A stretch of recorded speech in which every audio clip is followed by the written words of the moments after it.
O apartamento era um santuário de silêncio e ordem, localizado no coração de um bairro nobre de São Paulo. Cada superfície de mármore e vidro refletia a luz fria que entrava pelas janelas imensas, mas não aquecia o ambiente. A paleta de cores, restrita a tons de cinza, branco e preto, transformava o lar em uma galeria de arte moderna, impecável e impessoal. Era um espaço projetado para impressionar, não para acolher. No corredor, uma porta permanecia sempre fechada, guardando um quarto de bebê montado há anos, com seus móveis cobertos por um lençol branco que acumulava uma fina camada de poeira e esperanças desfeitas. A perfeição externa daquele lugar era apenas uma fachada frágil, construída para mascarar um vazio profundo. Uma ausência que ecoava mais alto do que qualquer som e que tornava o silêncio quase insuportável para quem vivia ali. Ana, com seus 34 anos, era a arquiteta daquela perfeição e também sua principal prisioneira. Sentada na poltrona de design italiano, sua postura era ereta, quase militar, mas seu olhar estava perdido em um ponto qualquer do horizonte de concreto da cidade.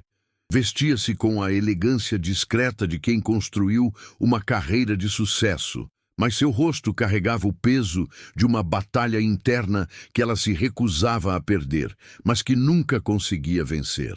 A obsessão pelo controle em seu trabalho era a única forma que encontrou para lidar com o caos de sua infertilidade, uma dor que a isolou até mesmo de Felipe, seu marido.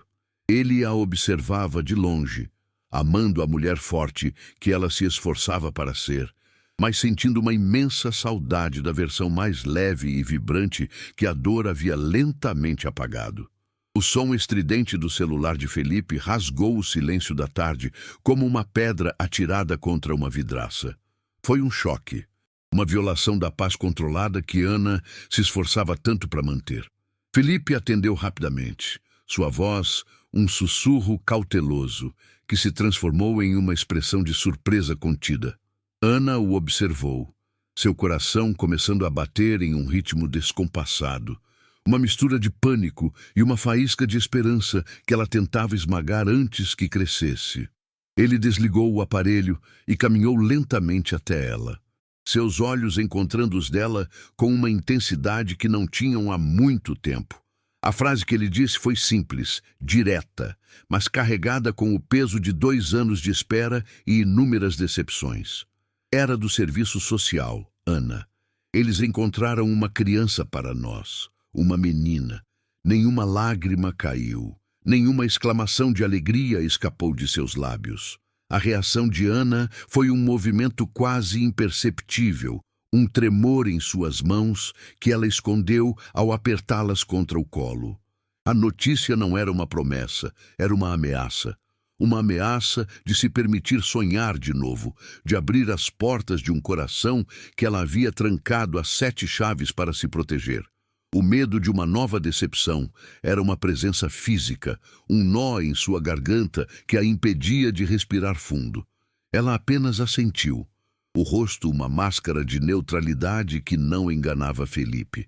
Naquele instante, o apartamento perfeitamente arrumado pareceu o lugar mais caótico do mundo. Pois dentro dela, a esperança e o desespero travavam uma guerra silenciosa, e o resultado daquela batalha definiria todo o seu futuro. A viagem até o orfanato foi uma extensão do silêncio opressor de seu apartamento.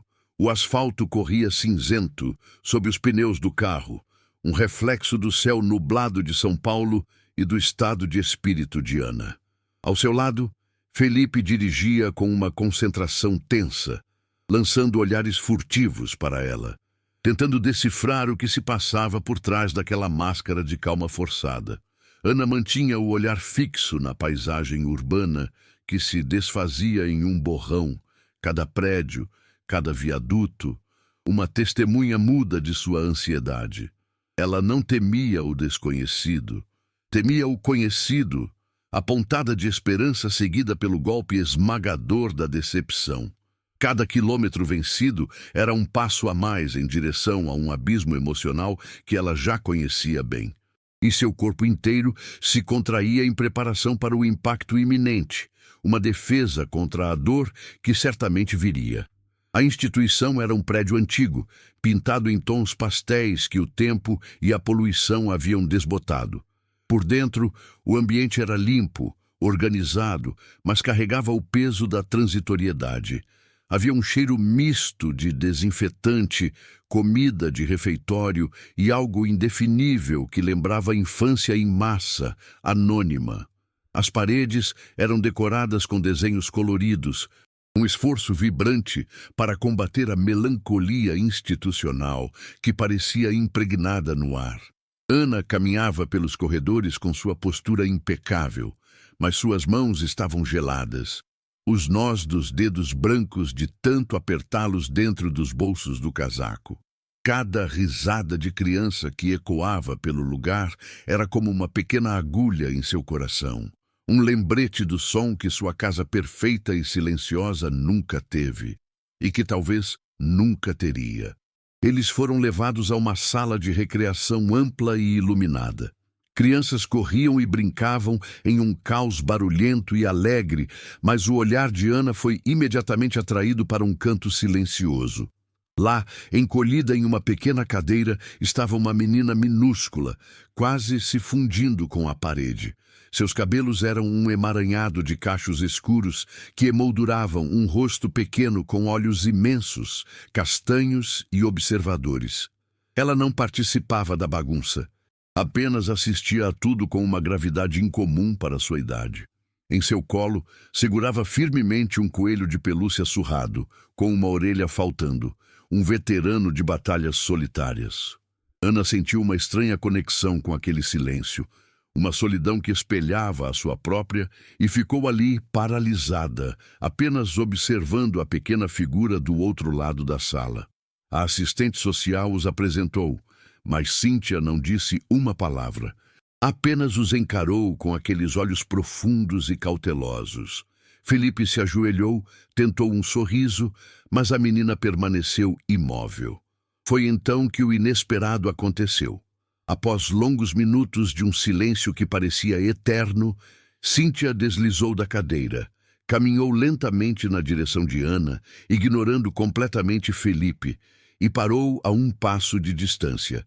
Sem aviso, ela estendeu os bracinhos e ofereceu seu bem mais precioso, o coelho de pelúcia com uma orelha a menos.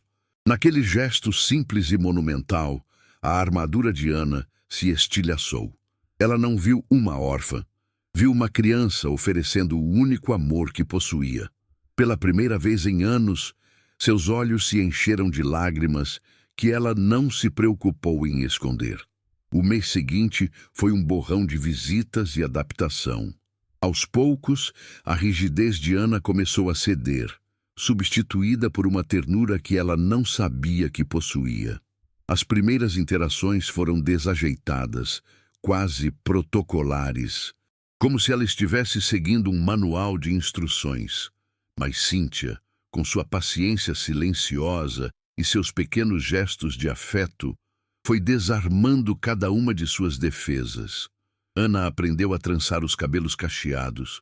Descobriu que a menina adorava o som do piano, mesmo que as notas saíssem tortas, e que seu sorriso, raro e luminoso, era a coisa mais preciosa do mundo.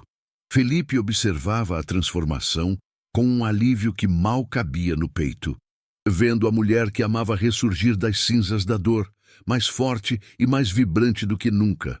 O apartamento, antes um mausoléu de design minimalista, começou a ganhar vida. O primeiro passo foi retirar o lençol branco que cobria os móveis do quarto de bebê há anos. Foi um ritual solene, como se Ana estivesse finalmente se permitindo enterrar um fantasma. Em seu lugar, surgiram cores. Paredes foram pintadas de um amarelo suave. Um móvel de estrelas foi pendurado sobre o berço e prateleiras foram preenchidas com livros de histórias, cujas capas vibrantes contrastavam com o cinza do resto da casa. Brinquedos começaram a aparecer pela sala, um ursinho esquecido no sofá, um bloco de montar sob a mesa de centro. O silêncio foi quebrado por risadas e pela trilha sonora de desenhos animados. A casa estava perdendo sua perfeição e, em troca, estava ganhando uma alma. A mudança mais profunda, no entanto, acontecia dentro de Ana. A arquiteta, obcecada por controle, começou a delegar projetos importantes no escritório, trocando noites em claro sobre plantas de edifícios por pesquisas sobre papinhas nutritivas e os melhores métodos para contar histórias de ninar. Sua busca pela perfeição não desapareceu, apenas mudou de foco. Agora, ela se dedicava a construir a felicidade, não a imagem dela. A decisão de adotar Cíntia deixou de ser um plano para preencher o vazio da infertilidade e se tornou uma necessidade visceral, um desejo avassalador de proteger e amar aquela menina específica, com seus olhos quietos e seu coelho de uma orelha só. Ela não estava mais adotando uma criança, estava acolhendo sua filha. Uma semana antes de finalmente levarem Cíntia para casa, o mundo deles desabou. Um exame de rotina, um daqueles procedimentos burocráticos do processo de adoção, revelou algo que ninguém esperava. O telefonema do médico foi curto, clínico e devastador. As palavras cardiopatia congênita rara e cirurgia de alto risco ecoaram pela sala de estar, sugando todo o ar e toda a cor do ambiente recém-transformado. Ana sentiu o chão desaparecer sob seus pés.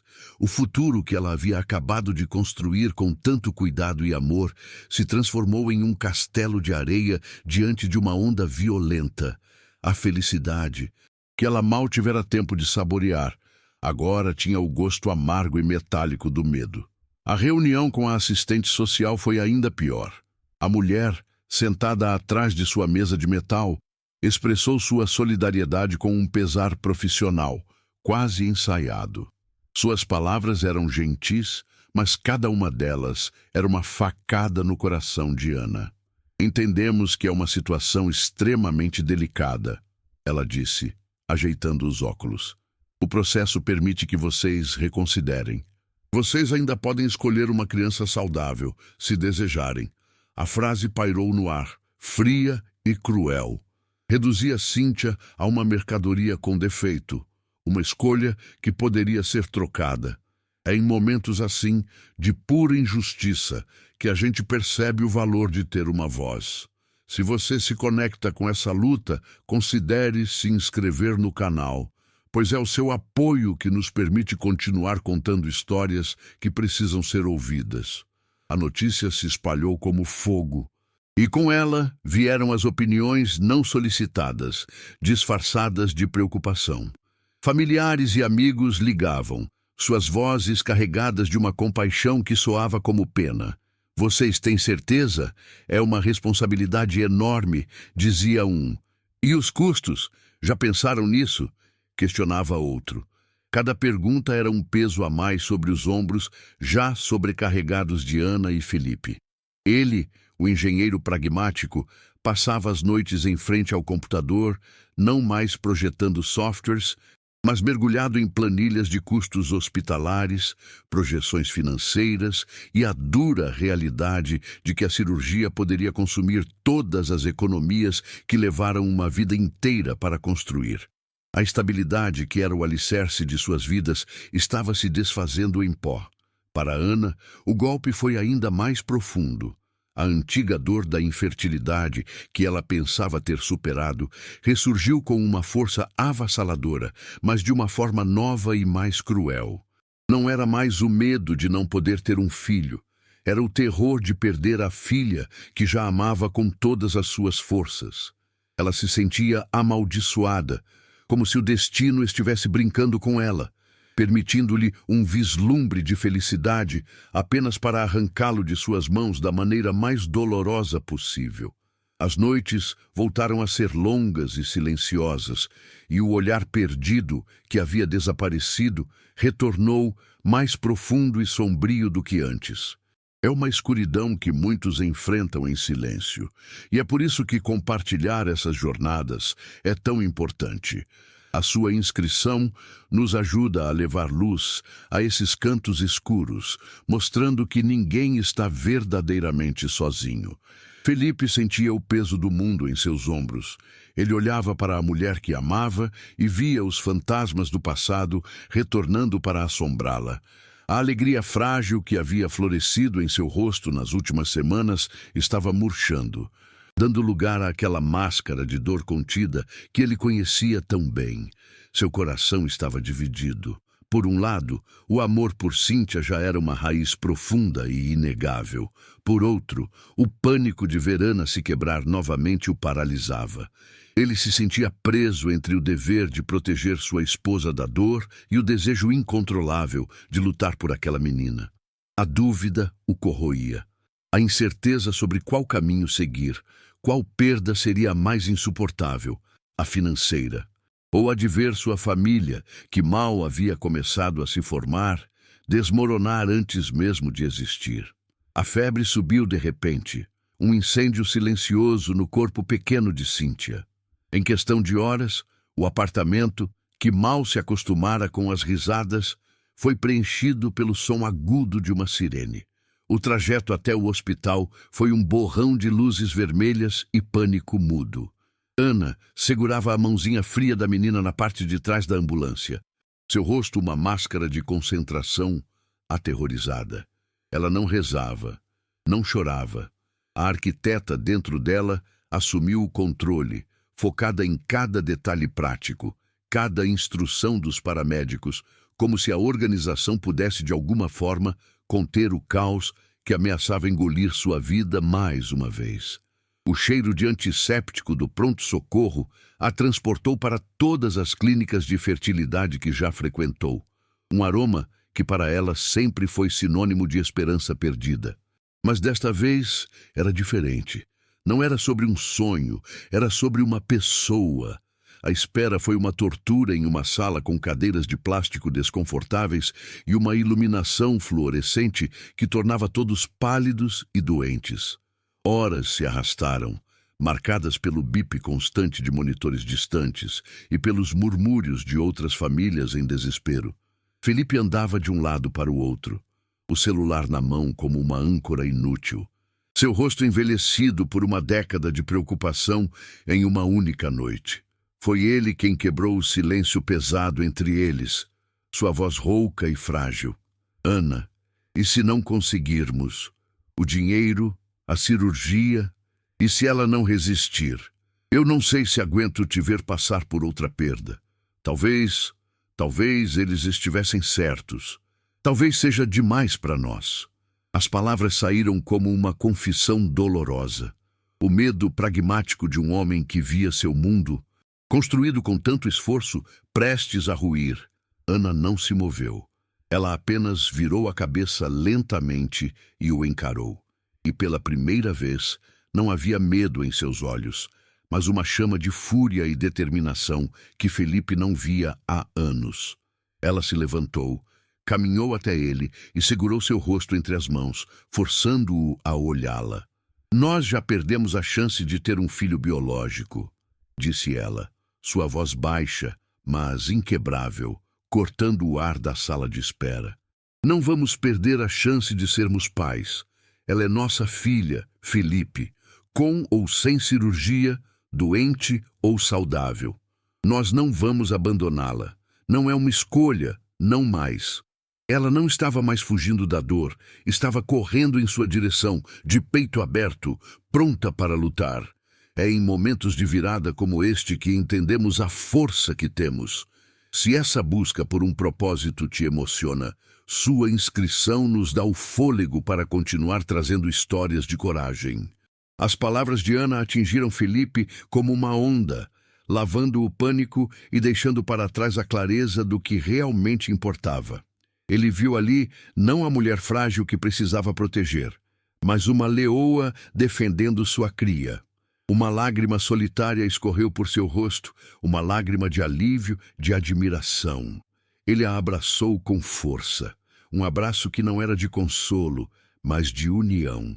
Naquele momento, eles se tornaram uma única entidade, um único propósito.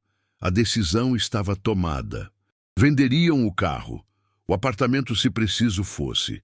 Usariam cada centavo que tinham e que não tinham. O medo não desapareceu, mas agora ele estava em seu devido lugar, atrás de um amor que se revelou maior do que qualquer obstáculo financeiro ou emocional. Eles assinaram a autorização para a cirurgia de emergência com as mãos trêmulas, mas com o coração firme. A cirurgia durou 7 horas intermináveis. Cada minuto era uma eternidade. Eles não conversaram mais. Apenas permaneceram sentados lado a lado, de mãos dadas, uma fortaleza silenciosa de apoio mútuo. Quando as portas duplas do corredor cirúrgico se abriram, ambos se levantaram de um salto.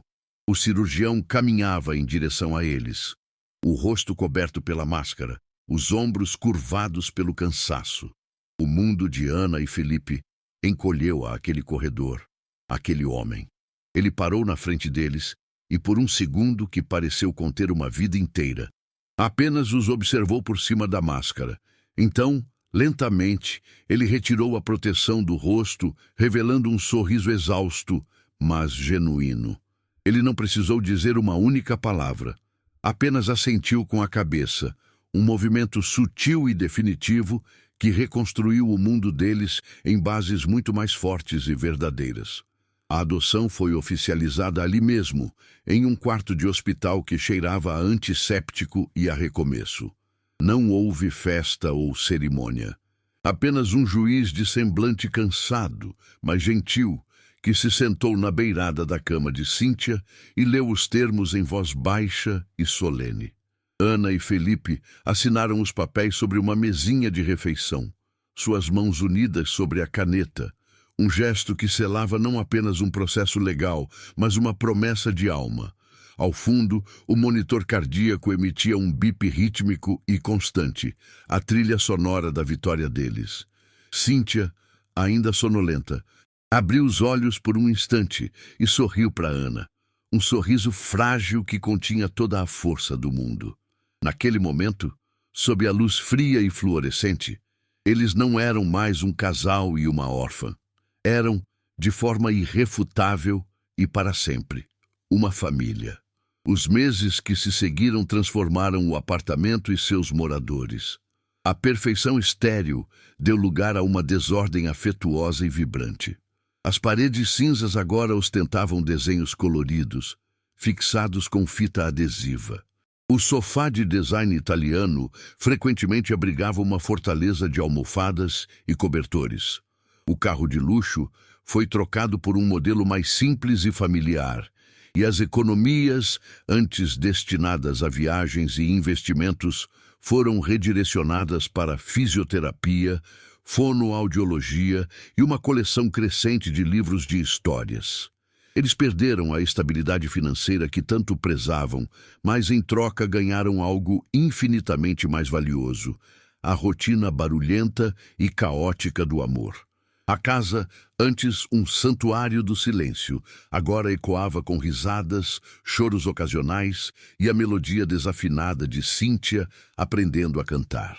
A maior transformação, contudo, foi a de Ana.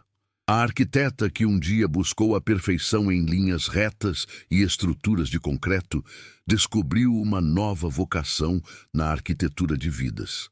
Ela deixou seu cargo de prestígio na grande firma, uma decisão que chocou seus colegas, mas que para ela pareceu a coisa mais natural do mundo. Com o que restou de suas economias e a ajuda de Felipe, ela fundou uma pequena organização sem fins lucrativos.